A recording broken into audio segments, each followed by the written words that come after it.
Hey guys, we have a Krav Maga and firearms class coming up, and so I wanted to do a quick kind of overview of the types of holsters that I see coming into classes, specifically the kind for IWB, OWB that I prefer, and then the no list, the no list. Please don't bring these in. You can.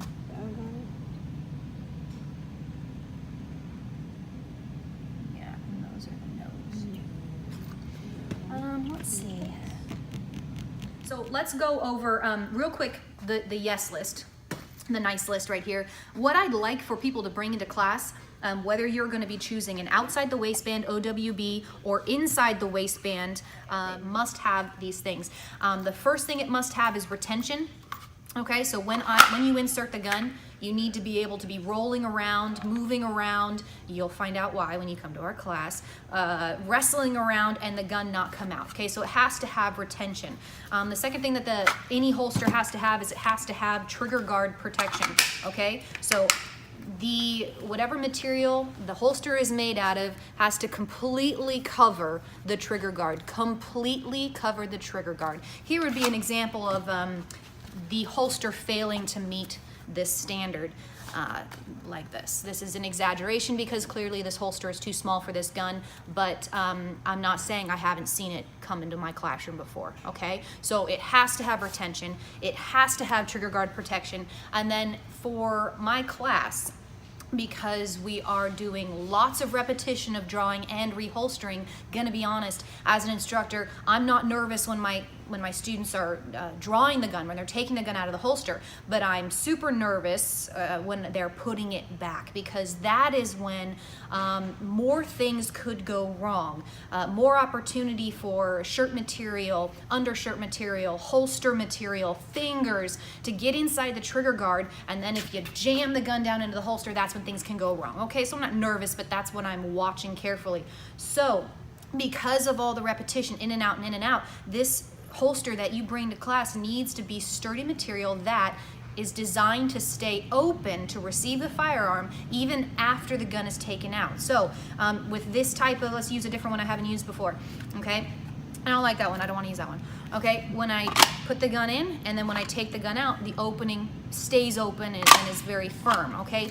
Versus something like this, okay? This leather, it's a good quality holster, but as you can see, it's very flexible, okay? So yeah, I can get the gun in, but it takes a little wiggle. What do you think that wiggle looks like when the gun or the holster is in a waistband? Doesn't really matter where I put it right now, but take a look at what happens. Okay, come closer so that you can see the opening where the firearm is now more narrow than the slide of the holster. So what I'm going to end up doing, or the tendency is going to be do a little wiggle to kind of open it up using the muzzle of the firearm. Where is the gun pointing? It's pointing at me. Okay, it's pointing at me, and I don't want that to happen. So something like this that's designed, it has a couple failings as far as for use in a class that we're teaching here. This material isn't very sturdy. It's too flexible. The material closes up once the gun is left, especially since it is designed to go inside the waistband. It's completely closed at this point. So not only do people have the kind of compunction, I guess, to use the muzzle to drive the muzzle into the holster, but they'll use their support hand to first open up the opening, and they'll cover their support hand with the muzzle. I've seen it a million times. I wish I had a penny for every time I'd seen it, because I don't know, I wouldn't have $1 million, but I'd have a lot of money, okay? So another thing that you guys need to look for is a good quality holster that the attachment device, however you're going to attach this holster to your body, which please make it attached to a belt. Wear a good sturdy belt to class, please, because the holster needs to stay in your pants or outside of your pants, attached to your pants as the gun comes out, okay? Holster stays in, gun comes out, gun goes back in, holster hasn't moved around. Okay, because if your holster is moving around, it's no longer going to be in the place where it came from. You're going to return the gun to the place that it came from. Holster's not going to be there. You're going to do the fishing. You're going to do the jamming, and we're going to have stop. We're going to have some safety issues. Okay. So I need this holster to stay in the same position so that you don't have to be moving around. I need the holster to stay in your hooked into your belt, however you have that going on. So this one looks like it goes clip underneath the belt. Let's see if I can get that in there. Okay, so if I take the gun out, it stays, but my issue is the opening for the holster has closed, so now I have a serious issue where I'm doing this and nothing about that is safe, okay? One more thing, this type of holster I don't want to see. Okay, there's nothing necessarily wrong with the style of holster. The paddle outside the waistband is stiff material. It has retention, it has trigger guard protection. The opening stays open when you take the gun out. But this type of retention device right here, the Serpa style, I for my classes, I don't want to see. Okay, some instructors don't care.